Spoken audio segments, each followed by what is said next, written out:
بسم اللہ الرحمن الرحیم۔ ترکستان سے آرمینیا تک ترکوں کا سفر انسانی لچک اور موافقت کی طاقت کا ایک اہم ثبوت ہے۔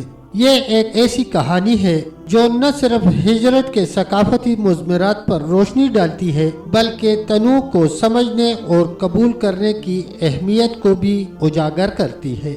ترکوں کو درپیش سب سے بڑی رکاوٹوں میں سے ایک زبان کی رکاوٹ تھی۔ ترکستان سے آنے والے ترک آرمینیائی زبان سے ناواقف تھے اور اسے بنیادی باتیں سیکھنے کے لیے بھی کافی محنت کرنا پڑتی تھی، یہاں تک کہ گھریلو سودا سلف کی خریداری یا سمت پوچھنا جیسے آسان کام یادگار چیلنج بن گئے تھے۔ لیکن ترک ثابت قدم رہے، زبان کی کلاسز اور مشق کے لیے گھنٹے وقف کرتے رہے۔ ماوراء النہر کا علاقہ جسے آج ہم ترکستان کا نام دیتے ہیں اور جو مشرق میں منگولیا اور شمالی چین کی پہاڑیوں سے مغرب میں بحر خزر یعنی بحر قزوین اور شمال میں سائبیریا کے میدانی علاقوں سے جنوب میں بر صغیر اور فارس تک پھیلا ہوا ہے، غز خاندانوں کا وطن ہے۔ اس علاقہ میں اس خاندان کے بڑے بڑے قبائل رہائش پذیر تھے اور ترک یا اتا ترک کے نام سے پہچانے جاتے تھے۔ چھٹی صدی عیسوی کے نصف ثانی میں ان قبیلوں نے اپنے وطن اصلی کو خیر آباد کہہ کر گروہ در گروہ ایشیائی کوچک کی راہ لی۔ مورخین ان کی اس نقل مکانی کی کئی توجیحات کرتے ہیں۔ بعض کا خیال ہے کہ اس کی وجہ اقتصادی بدحالی تھی۔ شدید قحط اور بڑھتی ہوئی آبادی نے انہیں ترک وطن پر مجبور کیا اور وہ ایسے علاقوں میں آ کر جا بسے جہاں وسیع چراگاہیں اور خوشحال زندگی کے اسباب وافر مقدار میں موجود تھے۔ بعض تاریخ نگاروں کا نقطہ نظر یہ ہے کہ اس نقل مکانی کے پیچھے سیاسی عوامل کارفرما تھے۔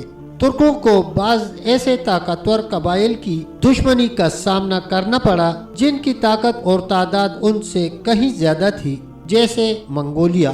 اس دشمنی سے بچنے کے لیے انہوں نے ترکستان کو چھوڑ کر ایک ایسے علاقہ کی راہ اپنائی جہاں وہ امن و آشتی کی زندگی بسر کر سکتے تھے۔ یہ رائے ڈاکٹر عبداللطیف عبداللہ بن دہیش کی ہے۔ لہٰذا منگولیوں کی دشمنی سے بچنے کے لیے ان قبیلوں نے مغرب کی راہ لی اور دریائے جیہون کے قریبی علاقوں میں بس گئے، جہاں سے بعد میں وقتاً فوقتاً تبرستان اور جرجان آئے اور یہاں بود و باش اختیار کر لی۔ اس طرح ترک ان اسلامی علاقوں سے قریب ہو گئے جن کو مسلمانوں نے 641 عیسوی میں مارکا نہاون اور فارس میں دولت ساسانیہ کے سقوط کے بعد فتح کیا تھا۔ 642 عیسوی کو اسلامی فوجوں نے باب کے علاقوں کی طرف پیش قدمی کی تاکہ ان علاقوں کو فتح کریں۔ یہ وہ علاقے تھے جن میں ترک سکونت پذیر تھے۔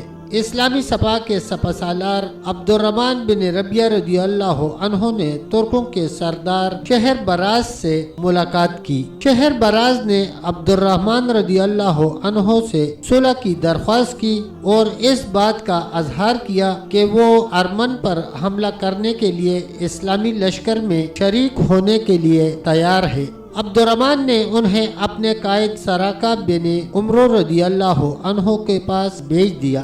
شہر براز نے سراقہ سے ملاقات کی اور ان سے اپنی خدمات پیش کرنے کے سلسلہ میں بات کی۔ سراقہ نے ان کی پیشکش کو قبول کر لیا اور اس بارے ایک عریضہ حضرت عمر بن خطاب رضی اللہ عنہ کے نام تحریر کیا اور انہیں اس بارے اطلاع دی۔ حضرت عمر فاروق رضی اللہ عنہ نے بھی سراقہ کی رائے سے اتفاق کیا اور اس کے بعد مسلمانوں اور ترکوں میں باقاعدہ معاہدہ طے پا گیا۔ یوں مسلمانوں اور ترکوں میں کسی قسم کی جنگ نہ ہوئی بلکہ یہ دونوں لشکر ارمن پر حملہ آور ہوئے اور وہاں اسلام کی اشاعت ہوئی۔ اس کے بعد اسلامی لشکر فارس کے شمال مشرقی علاقوں کی طرف بڑھے تاکہ مسلمان لشکروں کے ہاتھوں دولت ساسانی کے سقوط کے بعد ان علاقوں میں انہیں دعوت کی ترویج ہو سکے۔ یہ وہ علاقے تھے جو شمال کی طرف اسلامی سپاہ کے راستے میں سب سے بڑی رکاوٹ تھے۔ جب صلح کے معاہدہ کی بدولت یہ مشکلات ختم ہو گئی تو ان علاقوں اور ملکوں تک پہنچنے کی راہ ہموار ہو گئی اور ترکوں اور مسلمانوں کے درمیان ربط و ضبط پیدا ہو گیا۔